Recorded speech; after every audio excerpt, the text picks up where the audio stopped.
Welcome to our conversation series where we get to have conversations with church family, getting to know them a little bit better, getting to know why they do what they do. And the conversation topic this week is worship.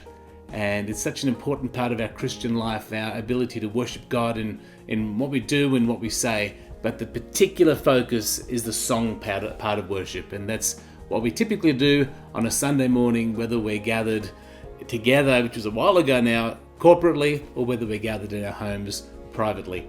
And so I recorded this a little while ago, and I enjoyed so much talking to our worship leaders, so much that our conversations went on the longer side. No finger pointing at whoever talked the longest, but so what we've done here, we've put it across over 2 weeks, and I know you're going to be encouraged, I know you're going to be blessed, and I know that you'll get to know our guys just a little bit more. So enjoy these interviews, and I look forward to seeing you next week. The purpose of this series is really to get to know your hearts, get to see what God's been doing in your lives. And so Joe and Laura and Oliver, nice to see you guys. And most of us only get to see you every third week in this room. We're in your room today, not my room. In our room. And featured on YouTube. Your YouTube channel that's going on. So, what's it like singing at a camera? It's weird. Very weird. It's the very first weird. time was the weirdest. Didn't know where to look. The first time, Laura made me re-edit a song because she made her stuff up. And she fell over laughing on the lounge. Did you? We had to cut that bit out. I'm sure those guys It's quite would fun. like to see that. It's what I said I was going to run with. It's one take. It's one take only. So what's it like? I mean, I understand preaching is similar to what you guys have to do, where actually I'm talking to you, but I'm actually talking to a camera. Fine. And I feel a little bit like Colin Buchanan or someone trying to talk to a camera and engage with you out there in TV land. But it is different addressing a camera. Have you worked with that? I think you handle it really well. I think what we do is we just worship. Yeah. As soon as, we do a practice and we sound check and do all that technical stuff. Our room gets turned into a set of tables standing on top of each other trying to get the camera into the right spot. But once we're set and we hit that record, we just worship. And my most awkward moments are knowing how to say hello. But once we get into worship, we kind of zone out from the camera and hope that allows everyone else to worship with us. Yeah. Well, I certainly feel like we're invited into your room to worship with you, which is great. Good. And so, 3-4 months ago, we were in front of a church. We were doing our thing. Everyone's singing along. And that's typically what worship has been. But tell me, your journeys have been a little bit different. What's your journey in worship like? Why do you do what you do? Because both of you have different experiences in worship, leading worship bands. Tell us your story. Want me to start? You can go first. There'll be a lot of people that know my story, but I started out actually my story starts back in kindergarten when I tried to learn guitar, and that went terribly. So I gave that up for years until I picked up a bass, became a bass player for many years, hence my love for bass guitars. I picked up a guitar again in, I think it was year 11 or 12, and started just fiddling, teaching myself. And it was a youth mission trip we did to Vanuatu where I was the only person who could play guitar, and we needed someone to do worship, so I kind of got the job by default. Mind you, at this point I'm playing in the church band, but I'm trying to hide from being the limelight as much as possible behind the overhead projector. From that point though, I came back from that trip, and I think something had changed in our old pastor Greg Campion, and he kind of pushed me into the leading space, and I did some trials, leading on a Sunday night service that we were doing at the time. And I think God really anointed my life for worship. It's the only way I can explain it, because I'm not a talented muso by any means, but when I start to worship, God honours it, and I think it comes from that place of if I was really good, and I've got nothing against really good musos. I would love to be a really professional muso, but I think it shows what God can do more when He uses the little I have. And I liken it to the story of the boy with the 2 fish and 5 loaves. And Jesus, He brings the little that he has as a offering to Jesus, and Jesus multiplies it to be enough to fill thousands. And so I look at what I do as that offering, bringing the little that I have, but letting God do something great with it is the intention. But certainly my intention is never to be up the front, in front of everyone. That's not typically my personality. And now you find yourself leading our worship team. So, along with Laura, I mean, she completes you, I guess. Definitely. My better half. That's a bit corny, sorry. So, Laura, tell us your journey in worship. I guess where it all started was kids' church. Just love for singing back then, and then I joined chapel band when I was in year 4, and I remember the first song I ever led was "Jesus, You're My Best Friend." I was so nervous, but just loved being able to sing and share worship with other people. And funny enough, I still get nervous when I sing into a microphone. There's something about it sounds different, hearing yourself come through a speaker. But I've been, I guess, in chapel band all through school, and then youth group. These are some of the best worship, the youth band ever did was when, an instrument was failing or the sound was failing or whatever, and you push through, and it's just awesome the, encounters that you have with the Holy Spirit even while, up on the stage, and that from being on the stage and seeing God touching people in the audience too is a real encouragement, to be able to lead people into the presence of God and be that usher.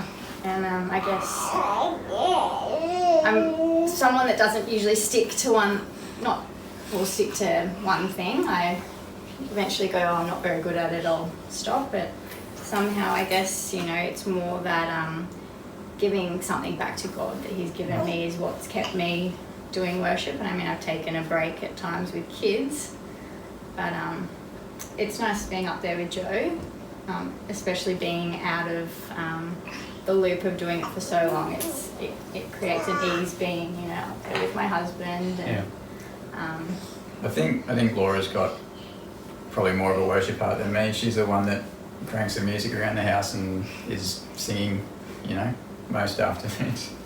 Yeah. So why is worship? There's a difference between having your Spotify or your Rima FM on and just listening to music. What's the difference between listening to music or even just singing music and worship? Is there a difference to you? Yeah, definitely. Worship to me is probably the easiest place to step into the presence of God, I feel. And I know it's different for a lot of people, but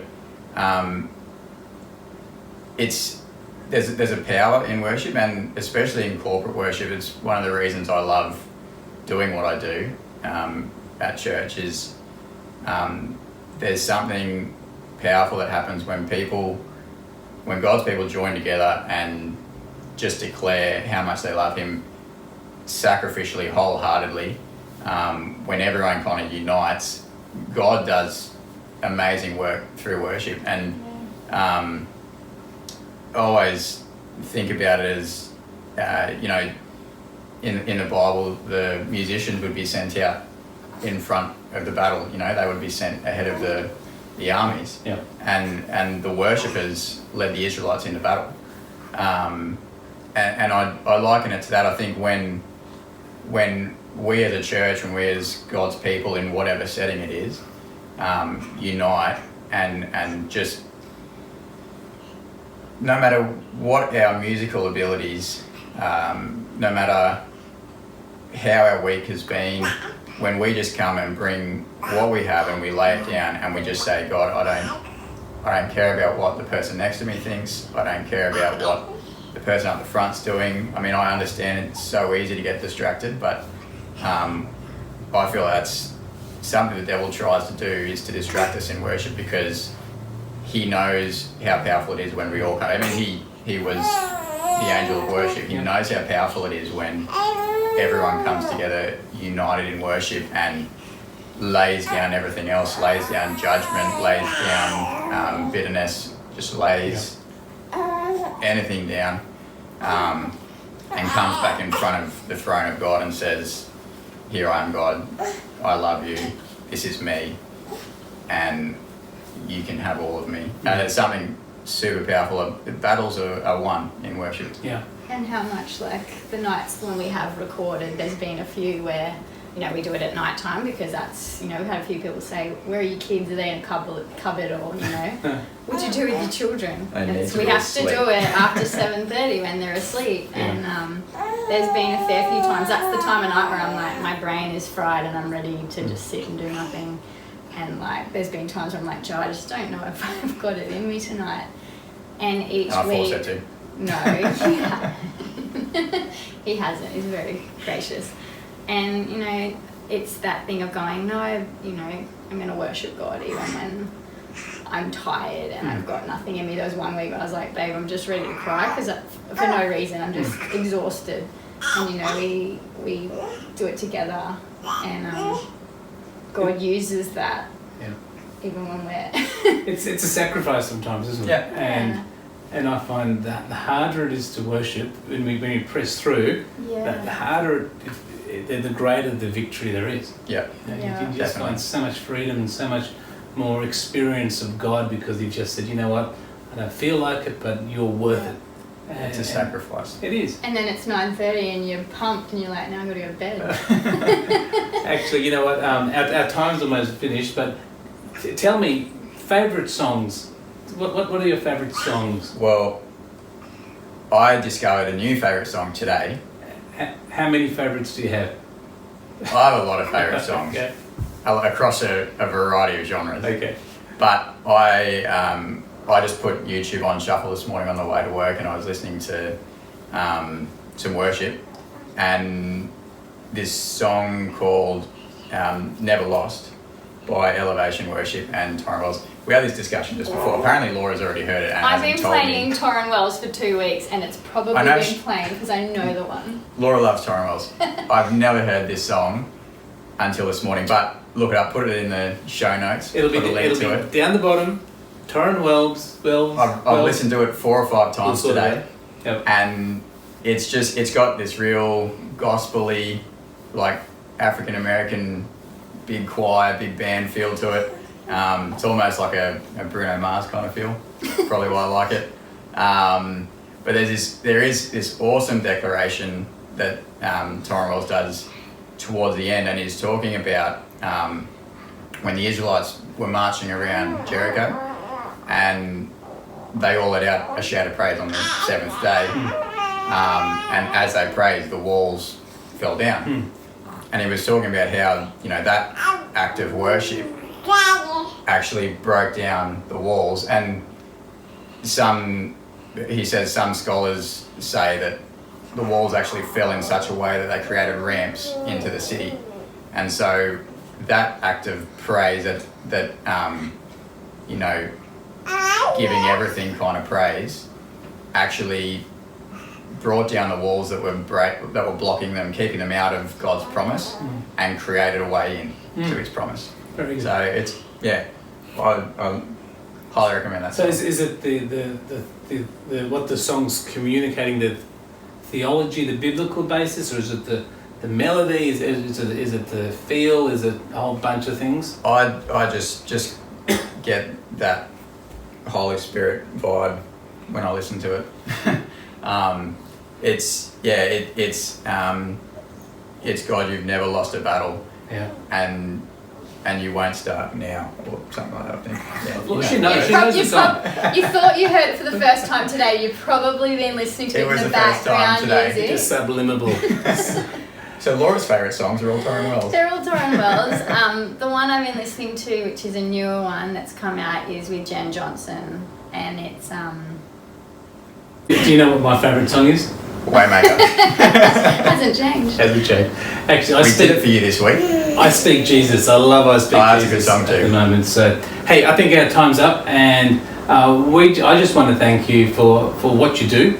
And I know it's different. I know it's difficult, but I certainly know that our church family that's watching even now, we really value the sacrifice and the awkwardness and the time you make, and your effort and what you bring, not just especially during this COVID time, but as you said, we're all looking forward to when we can come back together again, and it's getting closer, but it's not on the immediate horizon. But until then, we get the opportunity to worship in your lounge room, and so we want to say thanks, and we just love Thank you you. guys and little Ollie. And we're about to change locations, so it's bye-bye from the Van Wyck household. We're going to watch this. We're going to do something amazing. Love you guys, miss you guys. 1, 2, 3. Well, here we are at the home of Jeremy Mannix, and a special guest appearance by Samantha McNeil. And it is so good to be at your house, and it's so good to be able to talk to you guys about worship. Because I know that's something that's really important and close to your heart. And I know in our time of COVID, distancing and TVs and Zooming and all the rest, it can be very different. And so we just really appreciate the time you've put in. And I can imagine it just started off uncomfortable. Are you getting more comfortable with this camera thing, Jeremy? No, No? Not at all? no. Is it nice having Sam with you? Yeah, it's alright. I like the camera better because people freak me out. So we should dress the camera up like a person. No, Yeah, maybe not. Anyway, so we just appreciate your time tonight. We don't want to take up too much of your time, but really our as a church in this whole conversations where we're conversing about worship and why it's important to you guys, why it's important to Jeremy as one of our song leaders. For those who don't know, you might see Jeremy every 3 weeks on our online platform, but he's one of our key song leaders on our church when we gather together, which will be sometime soon. And so Jeremy, why do you obviously when we join you for worship from our place to your place, it's you love worship. Tell me about it.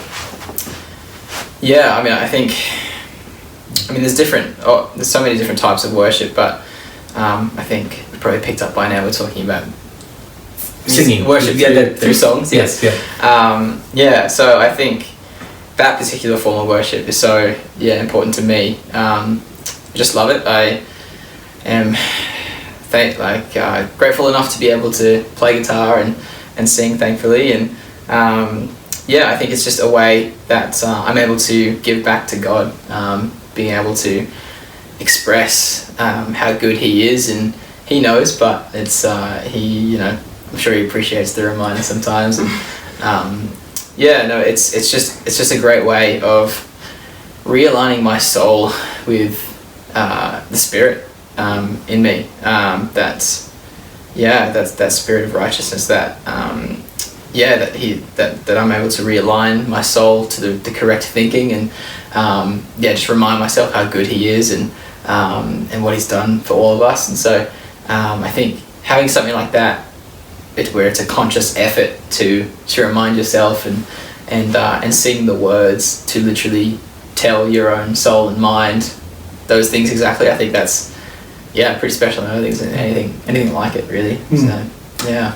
Have you always loved? I mean, you've been a musician for a while, or is it a new thing, or? Yeah. I play guitar. Well, started playing guitar. I think when I was about 11, maybe. Yeah, it's almost 10 years coming up, which is pretty crazy. Yeah, I think growing up, my favourite part of church was always the music and the worship. So I think it's always had a special part in my life. But yeah, I've always been involved when I can in the music team.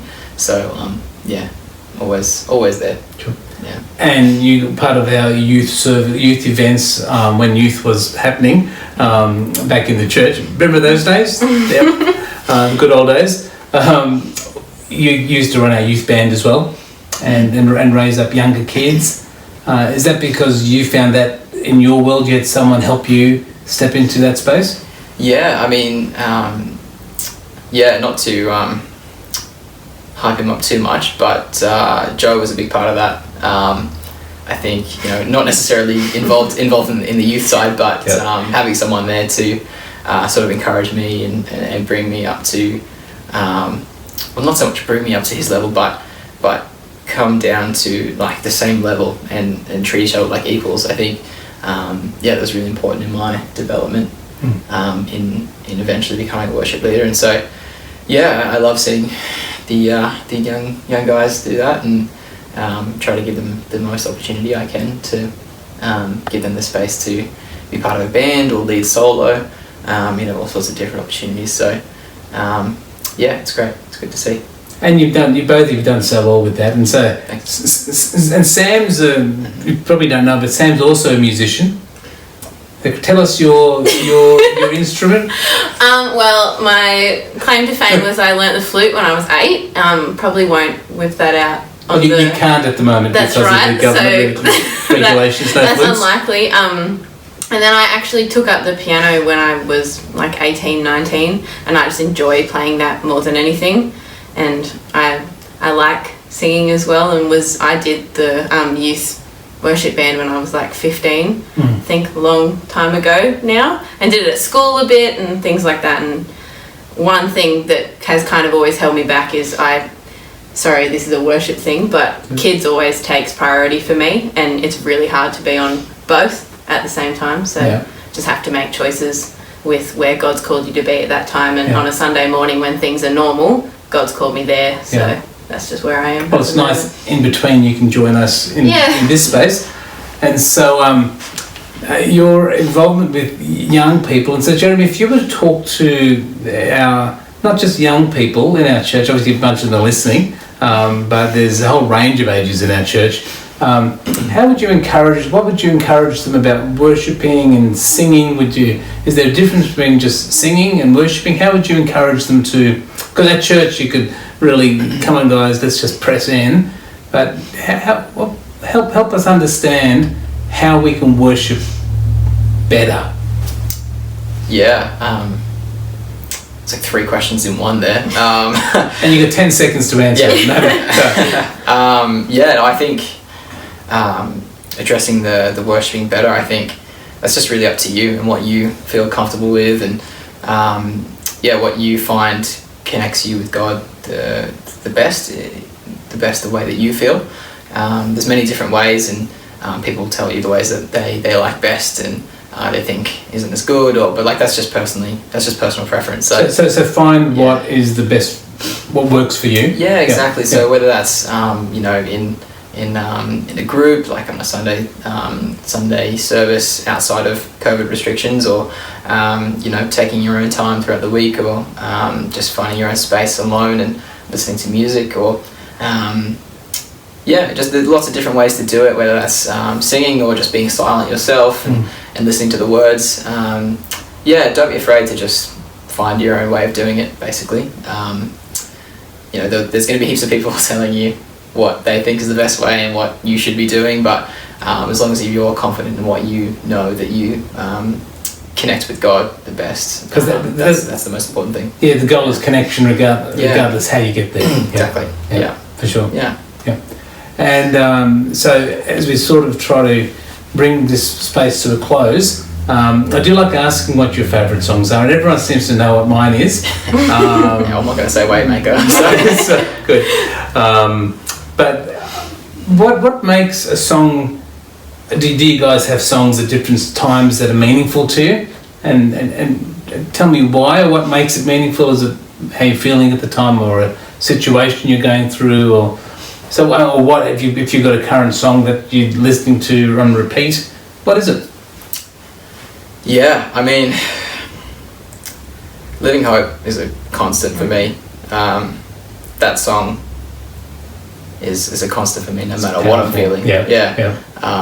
Phil Wickham can do no wrong, basically. So, yeah, I think that one's a pretty strong one for me. It just does so well at explaining, like, the cross and the resurrection. And, what happened for us, and I think it just it tells that story. It's in such a powerful way and makes you really think about it, and it sinks into your heart. So, I love that one. Great.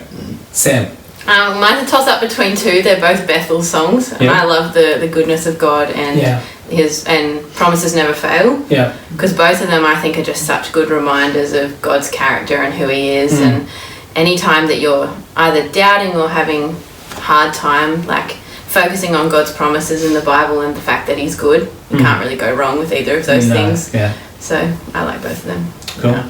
Very good. And so, have you got anything else you'd like to say before we wrap up, or are you good to go? No, that's all good. As you know, Jeremy's a man of many words, but we so love you guys, and we love the heart that you bring to worship and to leading in our church and being, you may be the youngest of our triplet of worship leaders, but we love that you give yourself, and you put yourself in a place where, not everyone can it's not easy standing in front of a group of people, let alone singing. I would never do that live because I can't sing, but we appreciate it. And what I also know is that your Heavenly Father is so incredibly proud when his children stand up and honour him and praise him and seek him and encourage others to do the same. That's what you do Sunday after Sunday. So thank you for that, and I'm sure everyone else on the other side of that camera on their screens, I appreciate what you guys bring. So Thank you. Light of the world, you step down into darkness. Open my eyes, let me see beauty that made this heart adore you. Hope of a life spent with you. So here I am to worship, here I am to bow down, here I am to say that you're my God. You're altogether lovely, altogether worthy, altogether wonderful to me. When the music fades, all is stripped away, and I simply come home, Longing just to bring something that's of worth that will bless your heart. I'll bring you more than a song, for a song in itself is not what you have required. You search much deeper within, through the way things appear. You're looking into my heart. I'm coming back to the heart of worship, and it's all about you. It's all about you, Jesus. I'm sorry, Lord, for the thing I made it, when it's all about you.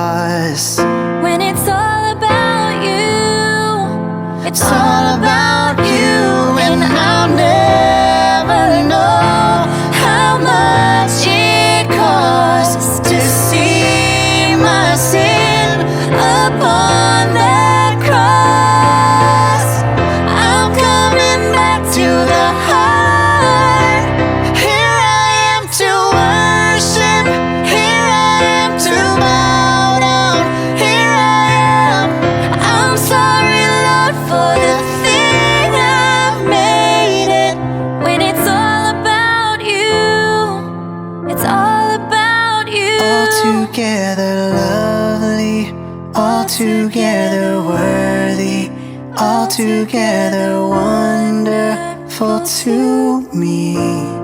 And it's all about you, Jesus.